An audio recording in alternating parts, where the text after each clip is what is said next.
अस्सलाम वालेकुम, welcome to the sports action. मैं हूं आपका होस्ट शिवजट और क्रिकेट के एक्शन की बात कर रहे हैं तो दुनिया के सबसे बड़े सुपरस्टार शोएब अख्तर हमारे साथ मौजूद है। रावलपिंडी एक्सप्रेस जब क्रिकेट खेलते थे तो उनके बाउंसर्स से बड़े बड़ों के मुंह टूट जाते थे, और अब जब क्रिकेट एक्सपर्ट होकर तबसरे करते हैं, सच बोलते हैं, तो बहुत सारे लोगों के दिल टूट जाते हैं। लेकिन ये इसकी परवाह नहीं करते, क्योंकि परवाह इसलिए नहीं करते, पाकिस्तान को आगे बढ़ाना है। जिस तरह क्रिकेट करियर में हमेशा उन्होंने पाकिस्तान के झंडे की सरबुलंदी के लिए अपना एक्शन दिखाया, इसी तरीके से अब बोलते हैं ताकि पाकिस्तान क्रिकेट आगे जाए। बहुत सारे लोगों को बुरा लगता है, बहुत सारे लोग समझते हैं कि शोएब जो कह रहे हैं वो सच है।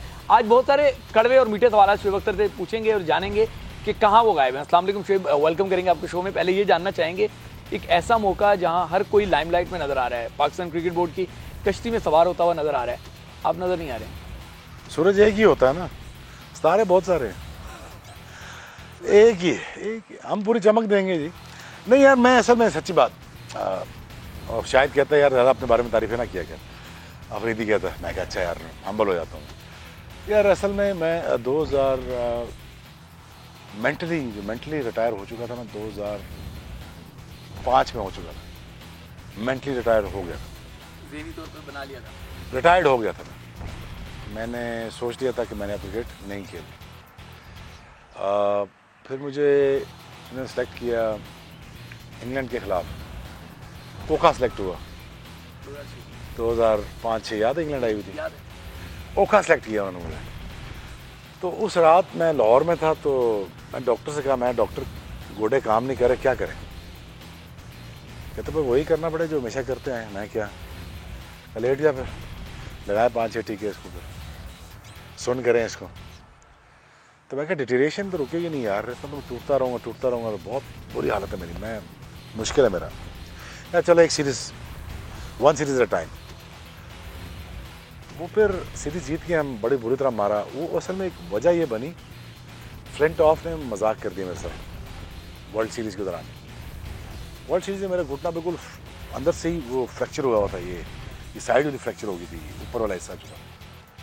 तो उसने कहा था यार इतनी तेरी बॉडी बूडी है, लड़की की तरह बॉलिंग करता है तो व्हाट। कहता you look like a Tarzan but you bowl like a Jane. उसकी गर्लफ्रेंड थी ना टार्जन की, तो जेन की तरह तो बॉलिंग करता है। मैं इसकी तरफ देख रहा हूँ, मैं कहा तो आ रहा है अपना पाकिस्तान आ रहा है? कहता हाँ आ रहा हूँ। मैं कहा तुझे तो नहीं छोड़ना अगर मुझे सेलेक्ट कर लिया। मैंने कहा अच्छा सेलेक्ट नहीं हो रहा? मैं मुश्किल लग रहा है, मुझे नहीं लगता मुझे खिलाएंगे। तो कहता they'll be very stupid if they don't play you। तो वो आ गया। जब वो आया तो यार गिन के ना बोले मारी मैंने। मेरा ये फिबला होता है, ये फिबला टूटा हुआ था मेरा। एक हड्डी होती है साइड से, ये वो टूटी हुई थी, फ्रैक्चर हुई थी, लाइन इतना खुला हुआ था। तो उसके अंदर ना इसके राउंड हमने ज़ैलोकेन लगा के ना उसको नम कर दिया हमने, हर मैच से पहले नम करते थे। और ये नम था, ये नम थी टांग, और ये मेरे चारों टोज में नम है। तो जब ये ऐसे चलते हैं ना, फास्ट बॉलर का ये होता है कि हम जब कदम मार रहे होते हैं ना, तो पता होता है कि कहाँ भाग रहे हैं। तो फिर हम देखते नहीं, नीचे नहीं देखते, फिर हम सीधा आगे देखते हैं, फिर कदम वहीं पड़ रहे। अब मुझे फील ही नहीं हो रहा ग्राउंड किधर हूँ, बेसिकली मैं हवा में भाग रहा हूँ, ऐसे ही भाग रहा हूँ, टांग का कोई पता नहीं किधर जा रही है, क्या हो रहा है। मार बड़ा ठीक ठाक उसको मारा मैंने, फिर ठीक ठाक मारा। वो सीरीज निकालेगा, इधर बॉल मार के बड़ी तसल्ली। तो उसने फिर एक दिन टेस्ट मैच, तीसरा टेस्ट में ख़त्म हुआ तो स्लो रन पे जो मैंने आउट किया उससे। तीसरा टेस्ट मैच रात को फिर हम पार्टीज पे थे, पीसी में ही थे। तो कहते यार मैं 1.5-2 महीने में 2 फ़र्क इंसानों से मिल बैठा हूँ। मैं क्या मतलब? कहते एक जो ऑस्ट्रेलिया में मिला तो वो बिल्कुल फ़र्क शोएब था, एक मैं जो अभी देख रहा हूँ लाहौर में, ये बिल्कुल फ़र्क है। तो वजह क्या बनी? मैं कहा पाकिस्तान। क्या दूसरी वजह क्या है? मैं कहा तू। क्या तीसरी वजह? मैं कहा मेरी सिलेक्शन और गोडा। पार हो गया, मेंटली मैं रिटायर हो गया 2005 में।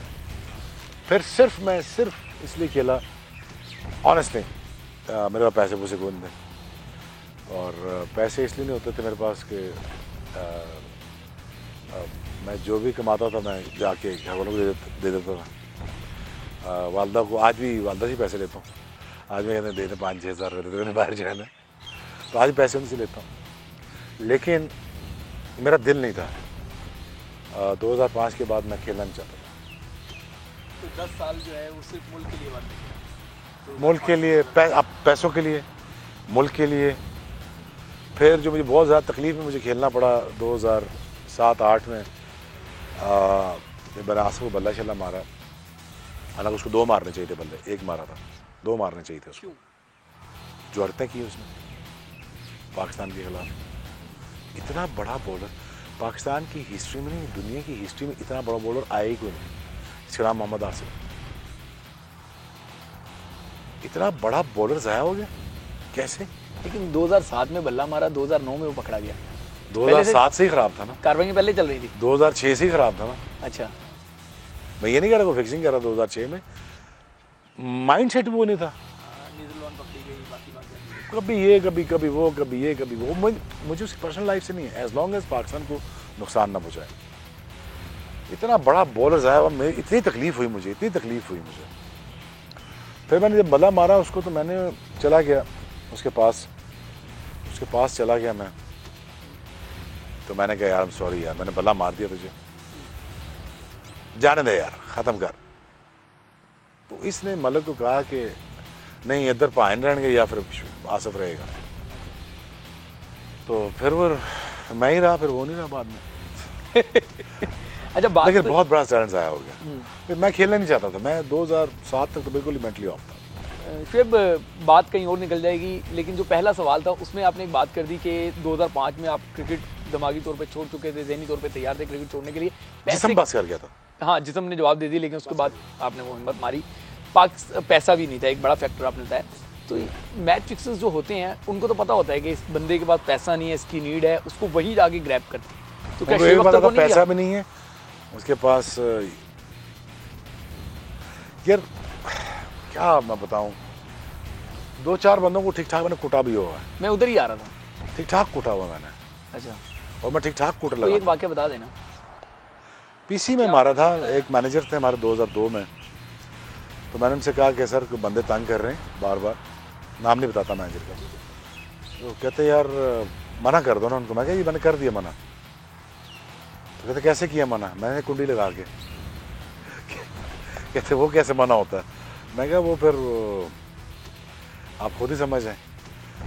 वो बड़ा ठीक ठाक मारा मैंने, कुटा, ठीक ठाक कुटा। ऑफर क्या लेकर आए थे वो?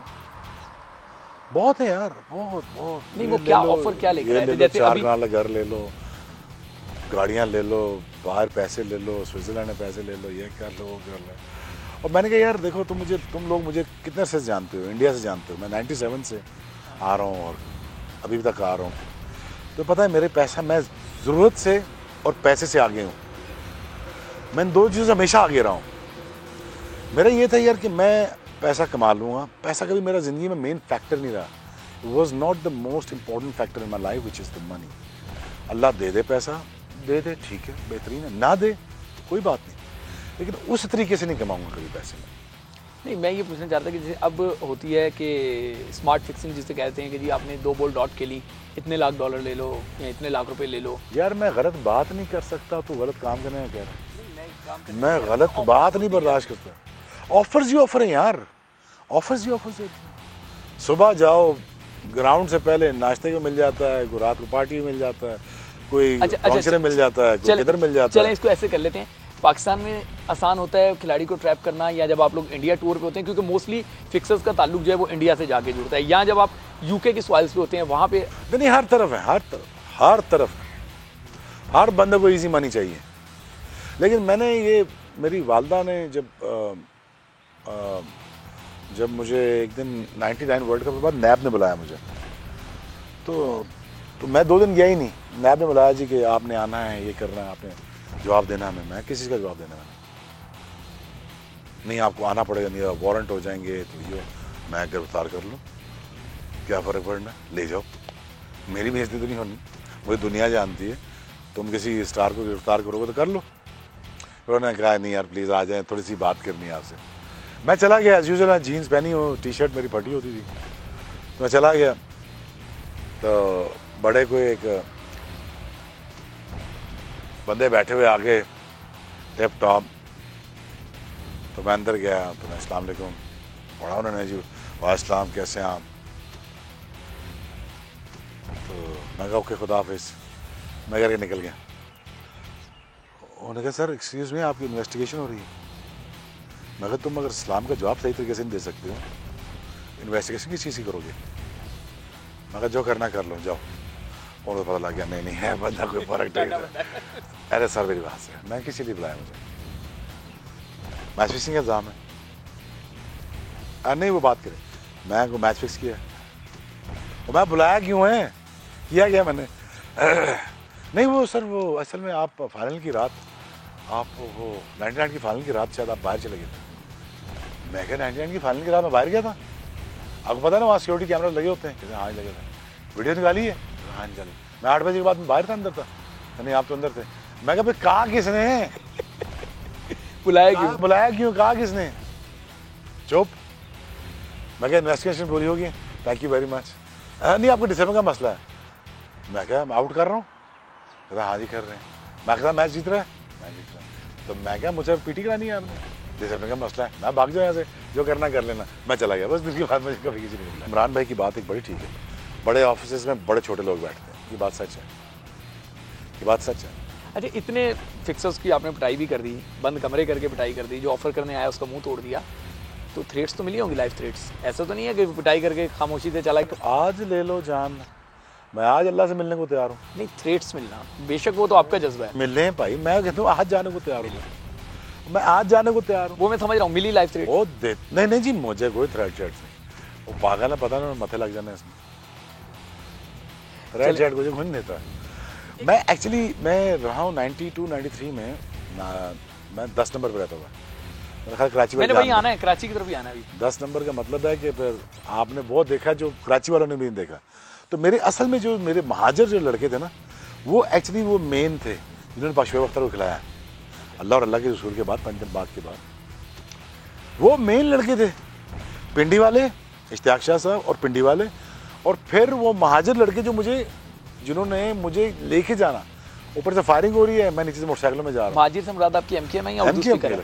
एमकेएम निकला, एमकेएम के लड़के अच्छा, सारे उर्दू स्पीकिंग महाजर। तो फिर एमकेएम ने कहा नहीं कि हमारी तरफ से इलेक्शन, पंजाबी ना बोली 10 नंबर पे रह रहा है तू, लालू खेत 10 नंबर पे रह रहा है भाई, पंजाबी ना बोली। इस वक्त ऑपरेशन चल रहे हैं, ऑपरेशन हो रहे हैं, तू हमारा भाई है, हम तुझे खिलाएंगे। मुझे रोज लेके जाना यूबीएल पे, फिर वहाँ से शराब गोट से होते हुए लालू के 10 नंबर शरीफाबाद, ये मैं लियारी कटी पहाड़ी की बातें कर रहा हूँ, नाजमाबाद की बात कर रहा हूँ। मैंने वो हालात देखे हुए हैं, मुझे उन हालात में लड़कों ने सपोर्ट किया और मैं फिर खेलता हुआ मैं आगे निकला। तो ये जो मेजर जो मेरा पार्ट प्ले किया ना, पिंडी वालों ने प्ले किया, फिर महाजर लड़कों ने प्ले किया, फिर मैं पाकिस्तान खेला और बड़ी एफर्ट्स के बीच में। ये जो महाजिर का लफ्ज़ इस्तेमाल कर रहे हैं, इससे ऐसा लगता है कि शायद एमकेएम ने फ़ोन करके आपको पाकिस्तान के लिए डेब्यू कराया। नहीं, ऐसा नहीं। एमकेएम के लड़के थे, फिर हकीकी बन गई, फिर उर्दू स्पीकिंग थे, तो सारे महाजर जितने भी थे मिक्स एंड मैच। तो क्या एमकेएम ने बाद में कहा कि यार हमने इतनी सपोर्ट किया, हमारी तरफ से इलेक्शन लड़ दो? इलेक्शन तो मैं आज खड़ा हो जाऊँ पिंडी में, स्वीप कर जाऊँ, लैंडस्लाइड कर जाऊँ, शेख रशीद के खिलाफ खड़े हो, जीत जाएंगे? खड़े खिलाफ किसी ने क्यों खड़े होना? अच्छा, जहाँ से खड़े हो लैंडस्लाइड कर जाऊँ। जीएचक्यू का मैं बहुत पैदावार हूँ, जीएचक्यू की। मैंने तो बचपन गुजरा जीएचक्यू में, पिंडी क्लब में, जीएचक्यू क्लब में। मुझे तो एक्चुअली जो मेरा जो एटीट्यूड आया ना, वो आया मेरे फौजियों से आया। वो इसलिए नहीं, वो इसलिए आया कि मैं शुरू से ना मैंने देखा लेफ्टिनेंट आए, कोई मेजर खेल रहे थे, कोई कर्नल खेल रहा था, कोई लेफ्टिनेंट कर्नल खेल रहा, वो बाद में बड़े होते गए। फिर उनसे मैंने पेट्रियाटिज्म सीखा, उन्हें पेट्रियाटिक होना सिखाया मुझे फौजियों ने कि पेट्रियाटिक होते कैसे हैं। अच्छा, जब मैं उनके साथ खेलना शुरू तो मेरे अंदर ना आधा ये वाला, ये डेमोक्रेट है, अच्छा, आधा डेमोक्रेट आधा फौजियों में, अच्छा, ठीक है। मैं बिलीव करता हूँ जमहूरियत पे, डेमोक्रेट बड़ा सख्त किस्म का, और मैं आधा मेरा जो पेट्रियाटिज्म है वो पिंडी से आता है। तो मैं बचपन से उनके साथ ऐसे बड़ा होता गया। तो मुझे एयरफोर्स का पायलट बनना था। मुझे आज भी जेफ थंडर के बारे में पूछ लो, मैं सारे मैकेनिज्म पढ़े हैं उसके, विंग स्पैन पड़ा हुआ है, रडार सिस्टम लगाया, 2 सीटर बनाया उन्होंने। अब नया रडार कौन सा लगाया उन्होंने, 30-35 किलोमीटर आगे से दे सकता है, क्लेम यही है 15 से 20 तो किलोमीटर। शेप जो प्लेन फ्लाई करता था वो उसके पीछे ये थ्योरी। यहाँ F-16 आए, फिर F-16 तो फिर F-16 ने फिर जो करके दिखाया, फिर याद है ना कश्मीर के बॉर्डर पे। अच्छा, तो मेरा जो शुरू से जो था ना मेरा माइंड सेट, वो वहाँ से सेट हुआ, बचपना था मेरे अंदर। तो मुझे अपराइट लोग बड़े अच्छे लगते थे, वर्दी पहनी है, स्टेप टॉप टोपी रखी हुई, और जान दे देना मुल्क के लिए, जान दे देना वो आसान काम है जट साहब, बिल्कुल सही है। सबसे मुश्किल काम दुनिया में जान देना है। ये लोग दे देते हैं। मैं कभी भी अपनी जो रेड लाइन है उसको क्रॉस नहीं करूँगा कभी भी। मैं रिकन्सिलिएशन में जाऊँगा, मैं लॉजिक में जाऊँगा, मैं लॉजिक के साथ बात करूँगा, मैं एस्टेब्लिशमेंट के साथ मिलके काम करूँ, मैं कोशिश करूँगा एनहांसमेंट करूँ। शुएब अख्तर से बात कर रहा हूँ और जिस शुएब अख्तर के बारे में मैं सोशल मीडिया पे देखता हूँ, एक कंपेन सी चल जाती है जब इंडिया स्ट्राइक करता है, इंडियन क्रिकेटर्स जो हैं उनके लिए स्टेटमेंट्स दे रहे होते हैं। सोशल मीडिया ये कहता है कि शुएब अख्तर को यूट्यूब से फॉलोअर्स चाहिए होते हैं। मैं नहीं मानता, लेकिन सोशल मीडिया कहता है, इसलिए वो इंडिया की फेवर की बात करते हैं, इंडिया के अगेंस्ट बात नहीं करते। क्योंकि मुझे याद है आपने एक स्टेटमेंट दी थी कि अगर कभी LOC पे वक्त आया तो मैं सबसे पहले खड़ा हूँगा। ये क्या कंट्रडिक्शन क्या है? लोग समझ नहीं जाते हैं या लोग पुरानी बातें याद? यार देखिए, मैं ऑनेस्टली मेरे दिल में ना इंडिया के लिए नफरत नहीं है। ऑनेस्टली मैं सच बता रहा हूँ, मेरे दिल में किसी इंसान के लिए नफरत नहीं है। जो इस्लाम का वो है, जो मेन क्रक्स है इस्लाम का, मैं हिंदुस्तानी से नफरत नहीं कर सकता। हाँ, कभी डेज ऑफ वॉर आ गए, भाई जी हाजिर खड़े, लेकिन मैं नफरत की बुनियाद के ऊपर मैं हिंदुस्तान से नफरत नहीं कर सकता। मेरा 80 से 90% फॉलोअर इंडिया से आता है। मैं इसलिए नहीं करता। अब विराट कोहली की 70 सेंचुरियां, क्या कहोगे इसके बारे में? जाहिर है जितनी उतनी आएंगी, उसी तारीफ भी बनेगी। क्या करेंगे? मास्टर बैट्समैन है, क्या बोलूं मैं उसके बारे में? मैं क्या कहूं? विराट कोहली अच्छा बैट्समैन नहीं, बुरा खेलता है। बुमराह अच्छा बॉलर नहीं, फिटनेस नहीं करता आपने, क्या रोल मॉडल अच्छा नहीं है। मैं क्या बोलूं उसके बारे में? गालियां दूं उसको मैं? नहीं, वो क्रिकेट की बात अब मैंने कौन सा कह दिया? मैं तो आज भी कहता हूं कि हिंदुस्तान तब तक तरक्की कर ही नहीं सकता जब तक वो पाकिस्तान से गुजर के ना जाए। और आज नहीं तो कल, पांचवें साल तक, into next 5th year Hindustan को गुजरना पड़ना है। ये हमारा कॉम्पैक्ट बन चुका है। ईरान हो, पाकिस्तान हो, रशिया, चाइना, हमारा ओमान के सामने बॉर्डर है, ग्वादर से आगे 2 बड़ी बंदरगाहें हैं, शायद आपको आइडिया है। मैं पढ़ बैठा हूँ जोग्राफिकली, मैं इस मुल्क के बारे में पढ़ बैठा हूँ। मैं 3000 साल पहले की हिस्ट्री और क़यामत तक की हिस्ट्री पढ़ बैठा हूँ। इस मुल्क में होना क्या है, घबराने की कोई बात नहीं। इसलिए मैं इस मुल्क का वफादार हूँ कि मुझे पता है इसमें अल्लाह और अल्लाह के नबी की डायरेक्ट मदद हासिल है। रावलपिंडी एक्सप्रेस से मजे की बातों का सिलसिला जारी है। कहीं ना जाइएगा, ब्रेक के बाद वापस आएंगे तो शुएब अख्तर और भी बहुत सारे सवालों के जवाब देंगे।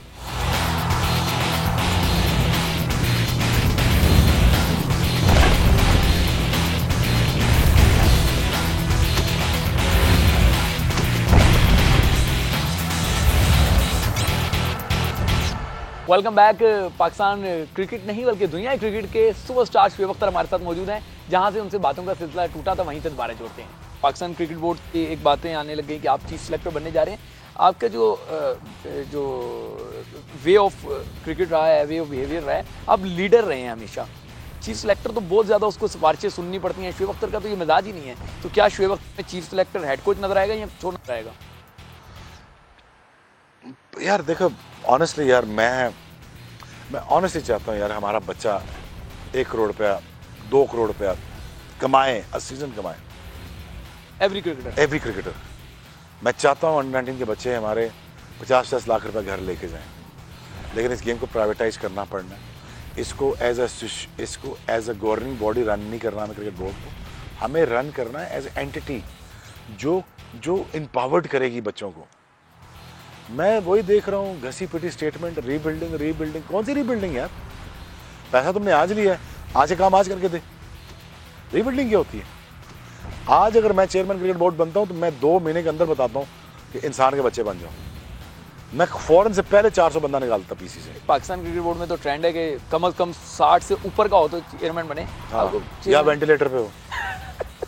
तो आप चेयरमैन बनने के ख्वाब देखें, 60 साल के हो गए? नहीं, मैं एक बात देखें, बेहतरी लानी है ना तो फिर बेहतर तरीके से सोचना पड़ना। मैं जिस दिन अल्लाह ने इख्तियार दिया ना, मैं अभी बता रहा हूँ, मैं आते साथ पीसीबी खाली कर देना। पहले तो निकलो ना यहाँ से बाहर, ये 400-500 बंदा तो निकले ना। किस काम की हो? कौन सी स्पॉन्सरशिप आ गई है पाकिस्तान क्रिकेट टीम के लिए? क्या आ गया? कुछ भी नहीं। मैं प्राइवेटाइज सेक्टर को अंदर लाता, पावर शेयर करता, लेकिन लॉजिक के साथ। मैं पैसे लाता, मैं कोशिश करता कि हमारा बच्चा पैसे बनाए और बच्चे को ये समझाता, देख भाई 18 रीजन है, इतना पैसा है, ये तेरी रिस्पॉन्सिबिलिटीज है, पूरी कर। और अगर तूने इधर या उधर देखा, तेरा जॉब एक है, 2 बजे तक पढ़, 2 बजे से लेके 8 बजे तक खेल, पैसा भी बना, पढ़ाई भी कर। मैं बच्चों को अंग्रेजी सिखाता, मैं तो कांटे से खाने सिखाता, कैसे एटिकेट्स क्या हैं, हाथ से भी खाना तो कैसे खाना है। मैं तो चैरिटी करना सिखाता, मुझे ब्रांड बिल्डिंग सिखाता, मुझे स्टार बनाना सिखाता। बाबर आजम 20 कंपनी का ब्रांड महसूस होना चाहिए इस वक्त। कितना होगा? हाँ, ये कभी सारे पिछले ही करेंगे ऐड, शुएब ही करेगा, अफरीदी करेगा, वसीम भाई करेंगे ऐड। बाबर आजम है यार, बाबर आजम को करो। ब्रांड कौन बनाएगा उसको? उसे कौन बताएगा मैच फिनिशिंग कैसे करनी है भाई? बोलना कौन सिखाएगा? कपड़े पहनना कौन सिखाएगा? यार ये सारी चीजें जो ना, फिर मैं इसके अंदर पैसा इन्वॉल्व करता, पैसा इन्वॉल्व, पैसे से मैं स्ट्रिक्ट करता कि यार बच्चों को ऊपर कैसे उठाना है हमने। मेरा जो बच्चा है ना, गरीब का बच्चा भी, वो ऐसे ऊपर आए। और ऊपर कैसे है? अकल के साथ, वो बोलने वाला भी हो, मीडिया टॉक करना भी जानता हो, उसको इंग्लिश स्पीकिंग पावर भी हो। मैं चाहता हूँ ऐसा 15 के स्टार ऐसे हों जो आपके जहनों पे, जुबानों पे हो, यार ये स्टार आया हमारा, पता लगे स्टार आया, पता लगे कि बॉलर आया, फिर पता लगे कि बैट्समैन आया। वो एटीट्यूड और माइंडसेट मैं चेंज करके वो एटीट्यूड लाऊंगा कि जब दुनिया फॉलो करेगी। आप कहना चाह रहे हैं कि चेयरमैन क्रिकेट बोर्ड बनेंगे तो फ्री ऑफ कॉस्ट काम करेंगे, तनख्वाह लिए बगैर? और नहीं, मुझे क्या करनी तनख्वाह लेके, पाकिस्तानी खिदमत भी चेयरमैन क्रिकेट बोर्ड बनना है। मुझे किसी ने कहा था अगर आपने चीफ सेलेक्टर बनेंगे तो कितनी तनख्वाह लेंगे? मैं जितनी लूंगा मैं फर्स्ट क्लास क्रिकेटर में बांट दूंगा अगर बना दो। यानी कि तैयार हैं चीफ सेलेक्टर बनने के लिए, हेड कोच? मुझे ला के बनवा के मरना है उन्होंने, कभी मनाएंगे। अच्छा, सिर्फ जो आपकी बातों में भी एग्रेशन है, क्रिकेट में भी एग्रेशन है, क्या यही आपके रास्ते की रुकावट भी है कि आप पाकिस्तान टीम के कप्तान नहीं बन सके? एक ऐसा प्लेयर जो हमेशा टीम के साथ रहता था। मैं किसी दिन भी बन सकता था, मैंने खुद मना किया, मैं किसी वक्त भी बन सकता था। ऑफर हुई? हाँ, किसी वक्त भी बन सकता था यार। जो मेरा टाइम था, जिस वक्त मैं खेल रहा था 99 से लेके 2004 तक, आपको पता ना, पीक का टाइम है, वो कोई मना नहीं कर सकता। राशिद भाई हट रहे थे कप्तानी में, मुझे कहा था, मैंने नहीं यार, मैं पूरी सीरीज नहीं खेल सकता। मैं 3 मैच खेल सकता हूँ, 5 में 3 खेल सकता हूँ, 3 में से 2 खेल सकता हूँ, मैं टूट जाता हूँ, मैं नहीं बनूंगा, किसी और को बनाया। कोलकाता टेस्ट भारत के खिलाफ वकार यूनुस को ड्रॉप करके आपको खिलाने का जब फैसला हुआ तो आपने किताब में लिखा है कि ड्रेसिंग रूम का माहौल बड़ा ही टेंस हो गया था। हाँ, तो बताएं जरा। हालांकि मुझे खिलाना चाहिए था 94 एंड में, मुझे 97 एंड खिलाया। मेरे 4 से 5 साल पीक के ज़ाया हो गए मेरी, और रनों पे ज़ाया हो गए। 4.5 से मेरा 500 आउट है मेरा फर्स्ट क्लास में। बिल्कुल ऐसे ही। क्या फ़ायदा उस आउट का? मुझे ड्रेसिंग रूम में खिलाना। नहीं, वो ड्रेसिंग रूम का माहौल तो बताएं ना। ड्रेसिंग रूम का माहौल टेंस था। विकी भाई नाराज थे, ऑब्वियसली ड्रॉप हुए थे, और मेरा नीड ऑफ द आवर था, और वसीम भाई का फैसला बिल्कुल ठीक था, और फिर मैंने आउट करके फैसला दुरुस्त भी साबित किया। मैं वहीं आ रहा हूँ, उसी टेस्ट से पहले आपने प्रैक्टिस सेशन में तेंदुलकर को क्या कहा था? नहीं यार, मुझे ये था यार कि ये इतना बड़ा बैट्समैन है तो इसको पढ़ना चाहिए। मैं हमेशा टारगेट बड़ा रखता था, मैं ये इसको पढ़ना चाहिए भाई, इधर का गॉड है यार, तो गॉड से पंगा तो बनता है, इंडियन गॉड से तो पंगा बनता है, तो मैंने पहले टारगेट कर लिया था सचिन को। 99 वर्ल्ड कप का जो फाइनल था, या पहले बांग्लादेश के मैच की बात कर लेते हैं। बहुत सारी आज तक बातें ये छुरी होती है कि वो मैच फिक्स था। You asking the wrong guy, you asking the wrong guy. अगर you are not a part of something ना, तुम्हें पता ही नहीं है। मेरा पता क्या था, मैच खेला, बैग बंद किया, होटल गया, एक अच्छा घंटे का नैप लिया, दोस्तों को फ़ोन किया, अच्छा सा बड़ा रेस्टोरेंट बुक करा, और सी फूड जितना भी ना ऑन कर दे उसको, और मैं अच्छा डाइन आउट करता था। नहीं, फील हो रहा था। और मुझे नहीं फील, मुझे पता ही कुछ नहीं फील क्या होना। तो बांग्लादेश के मैच हारने के बाद आप सी फूड खाने चले गए थे? तो क्या करता, खाना ना खाता। बांग्लादेश से आ रहे थे तो क्या हार गया, तो क्या हो गया, उसके बाद नहीं आ रहे कभी। अब 132 पे आउट हुए थे, लेकिन जो है ये तो था ना कि मैं हूँ, अगर 132 पे हमारी टीम आउट हो सकती है मैं भी कर दूंगा यार। या विकेट ज्यादा स्कोर की थी? नहीं, विकेट सीधा हो गया था। लॉर्ड्स का विकेट है ना, ऐसे बना, ग्राउंड ऐसे बना हुआ है, टेढ़ा बना हुआ, वहाँ जब बारिश होती है तो वो सीप इन करके ना पानी ठहरता है, वो गुजर जाता है, पानी नीचे गिर जाता है, लेकिन वो दिन के वक्त सही होता है, विकेट सूख जाता है, बॉल आना आसान हो गया था। अगर हम पहली बॉलिंग करते शायद, लेकिन वो वर्ल्ड कप फाइनल के बाद तकरीबन कोई 6 महीने ऐसे गुजरे हैं जैसे कि जैसे में रूह ही नहीं है, जैसे में टांगों में जान ही नहीं है, हौसला ही नहीं है। इतना टूट गए थे? बिल्कुल फारग हो गया ना, हम रॉयल गार्डन में ठहरे हुए थे होटल में, साथ ही हाइड पार्क था। तो मैं उधर अकेला बैठा रहता था, तो सोचता रहता यार क्या हुआ मेरे साथ, क्या हुआ, ये क्या हो गया, समझ ही कुछ नहीं लगती थी। 6-7 महीने समझ ही नहीं आ रही थी कि यार मैं किसको ब्लेम करूं, अपने आप को करूं, उसको करूं, इसको करूं, उसको करूं, क्या करूं। बट अनफॉर्चुनेटली गलत फैसला था पहला बैटिंग करने का। लेकिन शुएब अख्तर तो उड़ती चिड़िया को भांप लेता है, तो आपको लग रहा था कि फेयर मैच हो रहा है? इतना मैं सियाना नहीं है क्या? इतना मैं सियाना, और मेरा इन चीज़ों में दिमाग काम नहीं करता। मुझसे पॉजिटिव काम करा लो, पॉजिटिव बात करा लो, तगड़ी बात करा लो, आसिफ को मुझे इन चीज़ों का नहीं पता चलता। आसिफ की फैंटी लगाई, फिक्सर की फैंटी लगाई, मैथ्यू हेडन से दौरा ऑस्ट्रेलिया में क्या हो गया था, नाश्ते की टेबल लड़ाई पर तकरार हो गई थी, लड़ाई झगड़ा होने लगा था। शुक्र है नहीं हुआ यार, बड़ा मारना था उसने मुझे। वजह उसने मुझे ना रहा है। नहीं, बड़ी लड़ाई होनी थी वो, इसलिए जब हम दोनों को पता ही तो सेटिंग नहीं बैठ रही थी आपस में। बस वो अल्टीमेटली बस करते करते करते करते हम 2016 में स्टार स्पोर्ट्स के लिए काम कर रहे थे इंडिया में। तो वहाँ पे हमारी दोस्ती दोबारा हुई। तो मैंने उसे कहा यार कि तू इतना तू क्यों रूड है। कहते यार मैं तो कभी पहचाने नहीं तुझे सही तरह शुएब। अब उससे गपशप लगी तो इतनी दोस्ती हो गई थी, वो ना रात का खाना, ना सुबह का नाश्ता, ना दिन का लंच मेरे बगैर करता नहीं था वो। झगड़ा नहीं बता रहे, दोस्ती बता रहे हैं। झगड़ा क्या हुआ था? झगड़ा वैसे ही हो जाता है। तो मैं लगी हुई थी। अच्छा, उससे ज़्यादा मेरी लैंगर के साथ लगी रहती थी। लैंगर मेरा बेस्ट ऑफ फ्रेंड था। तो बड़ा ग्रेट क्रिकेटर यार, बड़ा ग्रेट क्रिकेटर। तो हमारी लगी रहती थी। मैं हमेशा तगड़े बंदे को टारगेट करता था, मैं कभी भी टिल्ले बंदे से पहचान डालता। चलिए तगड़े को आप टारगेट करते थे। शुएब अख्तर अगर टेरर था तो ब्रायन लारा भी टेरर से कम नहीं था। ब्रायन लारा उस वक्त 140 प्लस नहीं खेल सकता था, मुश्किल था। 2004 में लारा, हाँ 2000 से पहले लारा ने मुझे बड़ा फेंट रहा था, बड़ा मारना था। लेकिन 2004 थोड़ा सा लेट हो गया। मैं 150 बम बॉलिंग कर रहा था, वो थोड़ा सा उसके लिए तेज हो गया। नहीं तो ये बात सच है कि आपने उसको पहले धमकी दे दी थी कि मैं तेरा मुंह तोड़ूंगा? नहीं, मैंने उसे कहा कि ऑनर है भाई, मैं पहली दफ़ा बॉलिंग करने जा रहा हूँ। Do you even know the fact that कि 8 सालों में that it is the first time that I am gonna bowl the first ball to you mister BC. तो कहता है ओके। तो सारवान ने पूछा कि क्या कह रहा है शुएब, रोक के कहता है इज गोइंग टू किल मी। मजाक में क्या है। तो तीसरी बॉल लगी तो शुक्र है जब लगी तो मेरा खुद का सांस रुक गया, मेरा फेवरेट प्लेयर है। अब मैं सीधा जाकर पैड फूड उतार के मैं खुद उसको हौसला दिया। मैंने कहा BC I okay, can you breathe, can you see, can you feel. तो मैंने उसे पैड उतारे, सारा कुछ किया। तो कहता है यार I am okay, I am kind of okay but I have to go to the hospital. मैं कहा प्लीज डू दैट। तो अगली बॉल फिर बाउंसर है। शुएब अख्तर सच बोल रहे हैं और इस सच से आप महसूस भी हो रहे होंगे और हैरान भी हो रहे होंगे कि पाकिस्तान क्रिकेट और इंटरनेशनल क्रिकेट में क्या क्या होता है। कहीं ना जाइएगा, ब्रेक के बाद शुएब अख्तर हमारे साथ होंगे।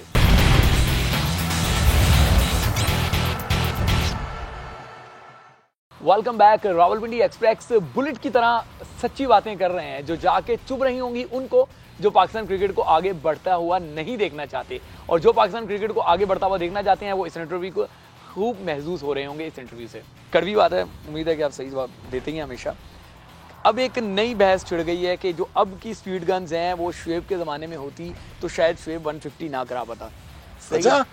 एक क्रिकेट जो है ना वो पंडित ये बातें कर रहे होते हैं। आप सोशल मीडिया जाएं या क्रिकेट के देखें, और आप जब बॉल करा रहे थे 150 करा रहे थे तो लोग कहते थे कि वकार यूनुस के ज़माने में अगर गन होती तो वकार यूनुस शुएब अख्तर से फास्टेस्ट थे या मोहम्मद जाहिद फास्टेस्ट था। लेकिन दुनिया ने देखा, मतलब ब्रैटली भी आया, सब आया, इतना बड़ा नाम किसी का नहीं बन सका जो शुएब अख्तर का बन सका। अगर ये गन्स होती तो शुएब अख्तर की रफ्तार क्या होती? 170 इन गन्स में। हाँ 170। हाँ मैं 165-170 कर देता। ये ज़्यादा एक्यूरेट है,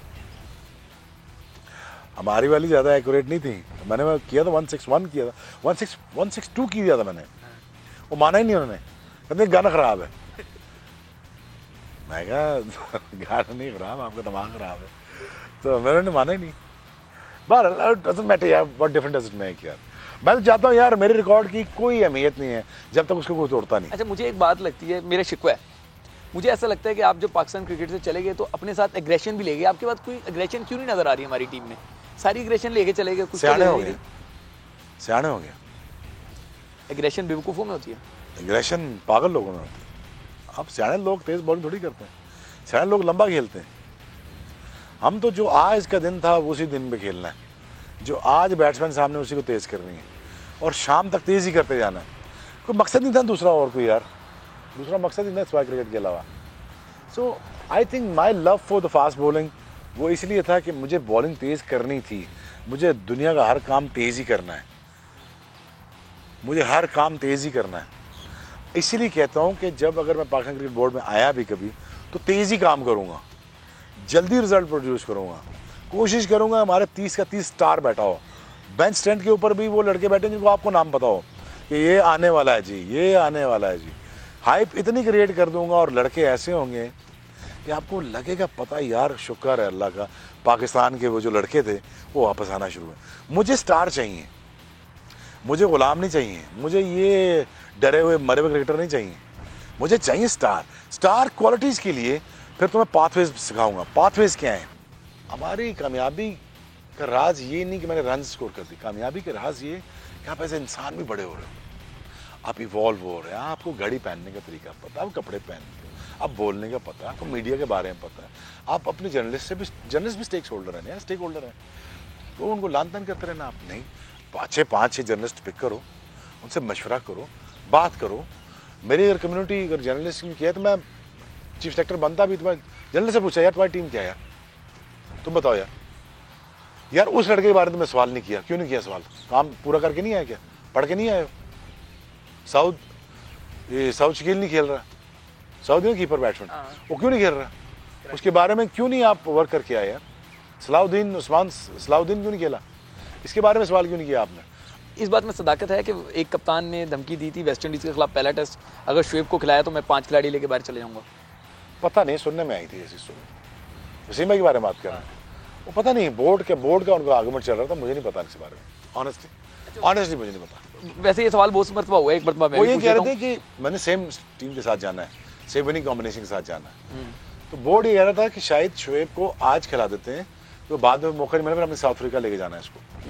तो वसीम भाई का ये था कि मैं सेम विनिंग कॉम्बिनेशन के साथ जाना चाहता हूँ, लेकिन आई डोंट नो उनकी क्या बात हुई बोर्ड के साथ क्या नहीं, लेकिन फिर भी देखिए वसीम अकरम का ये है, मैं आपको एक बात बता दूँ, अगर वसीम भाई ना होते ना तो मेरे लिए बहुत प्रॉब्लम हो जाती, बहुत प्रॉब्लम हो जाती मेरे लिए, क्योंकि अगर वो ब्रेव डिसीजन ना करते ना कलकत्ता में तो मेरा फिर करियर लेट हो जाता। वो मुझे लीडिंग फास्ट बॉलर इसलिए रखते थे, और मैं आपको अब कैटेगोरिकली समझा रहा हूँ आपको। इन्होंने ना कई मैचेस में, जैसे वर्ल्ड कप के कई मैचेस है, जैसे डर्बी में मैच हो रहा है, तो वसीम भाई ने बॉलिंग ले ली, अगेंस्ट द विंड ले ली। मैं कहा वसीम भाई मैं तो विद द विंड ही करूँगा। अब वसीम भाई ग्रेट फास्ट बॉलर है, बहुत आउट किए हैं, तो वसीम भाई ने कोई लफ्ज़ में बोला तू जा अपने मज़े से बॉलिंग खुल के बॉलिंग कर, मैं यहाँ से करता हूँ। कई सारे ऐसे मौके थे जहाँ पे खुद बॉलिंग कर सकते हैं, ये ले विकेटें ले ले, दो ड्रा। मैंने भी 4 साल या 5 साल बॉलिंग की है ना, वो मैंने अपने दिमाग से की ही नहीं, मैंने दिमाग लगाया ही नहीं। वसीम भाई ये कौन सा स्टाइल है? ये 97 से लेके 2000 तक जो पीक का वो वसीम भाई का, यार ये कर मैंने आउट करता था, तो मुझे जरूरत नहीं थी। जब वो चले गए ना तो मैं बड़ा इनसिक्योर हो गया, मैंने कहा यार मुझे खुद सोचना पड़ेगा यार बॉलिंग करने के लिए, अब मुझे खुद सोचना है यार किस को क्या बॉलिंग करनी मैंने, तो मैं बड़ा इनसिक्योर हो गया। ये मैं आपको जेन्युइन फैक्ट बात बता रहा हूँ। विकी भाई होते थे ना, विकी भाई पान की करना हूँ, विकी भाई से पूछ लिया, वसीम भाई से पूछ लिया, सकलैन से पूछ लिया, अजहर महमूद से पूछ लिया, राशिद भाई से पूछ लिया, मोइन भाई से पूछ लिया, हाँ मोइन भाई अब क्या बॉलिंग करूँ? अच्छा ये सारे मुझे बॉलिंग करवाते थे तो मैं बॉलिंग करता था, तो मैं काम किया था, मैं आगे तेज़ बॉलिंग करनी और ये बॉल करनी, तो मैं सोचना मैंने छोड़ दिया था, तो मैं 3-4 साल सोचे ही नहीं मैंने, तो ये मेरे लिए सोचते थे। आपने मेरा अगला सवाल किल कर दिया। मेरा अगला सवाल तो ये था कि कहा जाता है कि वसीम और वक़ार आपसे खौफज़दा थे, आपको आगे नहीं बढ़ने देते, आप कह रहे हैं कि सारी क्रिकेट वसीम ने खिला ली। नहीं, मैं उससे फैक्ट बात बता रहा हूँ। मुझे रनअप का प्रॉब्लम हो रहा था, तो मैंने विकी भाई को पकड़ा, मैं विकी भाई चले मैं रनअप ठीक कराएं, तो वो मुझे पकड़ के रनअप ठीक कराते थे मेरा। तो ये जो बातें फैला दी जाती हैं कि वसीम वक़ार जो है शुएब की स्पीड की वजह से कि ये आ गया तो हमारी जगह नहीं रहेगी, ये सब झूठ है, गलत है? नहीं गलत बात है, मैं सही बता रहा हूँ। यकीनन मेरी तरह आप भी नहीं चाह रहे होंगे कि शोएब अख्तर से बातों का ये सिलसिला थमे, लेकिन प्रोग्राम का वक्त खत्म हो रहा है। अलबत्ता दोबारा कल हम जब हाजिर होंगे तो शोएब अख्तर से बातों के सिलसिले को यहीं से जोड़ेंगे।